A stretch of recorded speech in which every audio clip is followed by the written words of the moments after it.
Thank you for that live report. Turning now to school security concerns in Springfield following Monday's fight that ended with a gunshot fired in the High School of Science and Technology. Family members are now calling for change. And Western Mass News reporter Matt Price joins us live in the studio to share their thoughts. Matt, what did they say? Well, Abby and Chris, there was a plethora of ideas that were put out there this morning by the several women we spoke to at the Darrell Lee Jenkins Jr. Resource Center, as they hope and pray that what happened on Monday does not happen again. The solutions of like better housing, coming into the poverty neighborhoods, more jobs, things like that is what we need to start with to get to the root causes. Juanita Batchelor is the executive director of the Resource Center, named after her son who died from gun violence several years ago.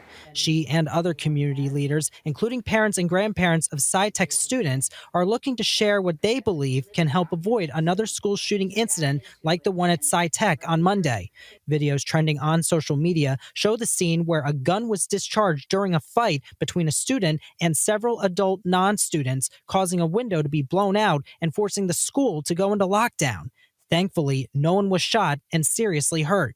Now, parents like Rolanda Ballard are sounding the alarm, asking for certain drills to be implemented to help prepare students and staff for the worst. I want those gun drills implemented expeditiously. I want the fire escape, the gun drills posted on the wall as everything else. I want teachers not just to rely on the team that takes care of those incidents, but I want the teachers to be informed because they were not informed.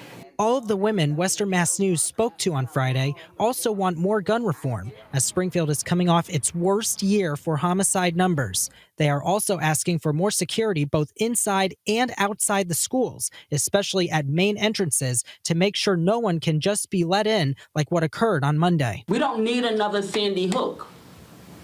We don't. Too many children are losing parents. Too many parents are losing children. They need to change the metal detectors. Get the detectives that can look inside their bag, show the shape of what's in their bag. As everyone recovers from this highly emotional week, and with Springfield Public Schools getting a new superintendent before the next school year, Holly Richardson, who is on the Resource Center's board of directors and works for Springfield's only LGBTQ youth center, shared what she and her friends would like to see moving forward. If young people are involved in helping to hire the superintendent, and then after the new superintendent is hired, they have a strong connection and a role to play there, they then have a purpose. Young people who have a purpose find a different path. Now, as for Monday's incident, that remains under investigation. We also approached Mayor Dominic Sarno about it this morning. He has declined to speak further on the matter. Reporting live in the studio, Matt Price, Western Mass News.